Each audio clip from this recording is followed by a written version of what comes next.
All right. So one thing that's going on in the new administration is that the new president is acting very quickly to do a lot of things that are very unpopular, things that you wouldn't say run on as your platform if you were actively running for office.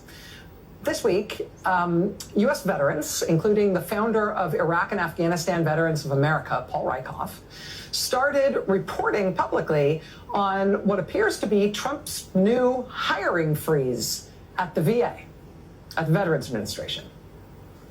Quote, job offers to new employees that have a start date after February 8th are now being rescinded.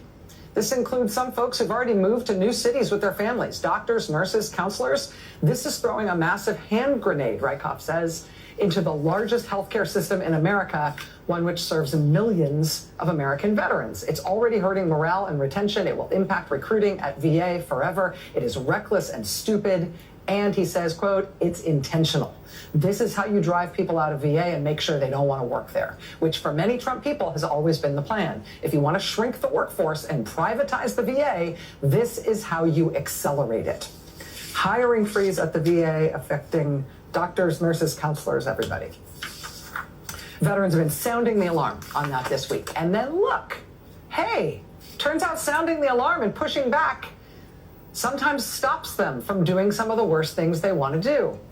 Today, after the outcry from veterans and members of Congress, including Republicans, VA backtracked on this.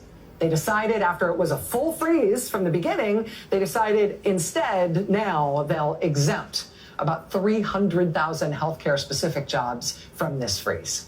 And that apparently is something they had not intended to do until they got a furious and very public pushback against what they had otherwise tried to get away with. A salutary moment. Stick a pin in that, right? Whatever the country thought they were voting for when they voted for Donald Trump for president, I think it's safe to say that screwing over veterans and messing with their health care, messing with veterans' health care was probably not part of the sales pitch, right?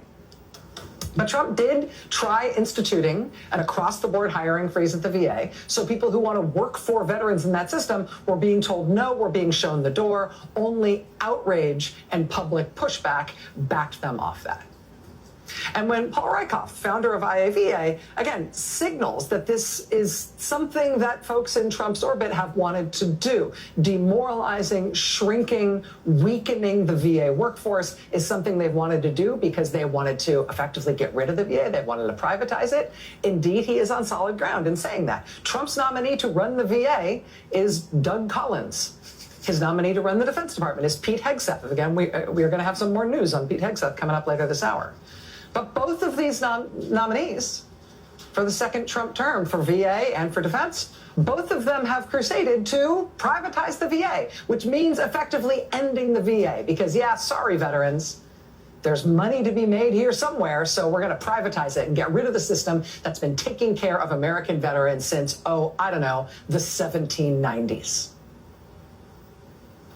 I mean, stopping doctors and nurses and counselors from working at the VA, trying ultimately to get rid of the VA. This is not a thing that is a popular idea among the American public. This, I don't think, is what people thought they were voting for.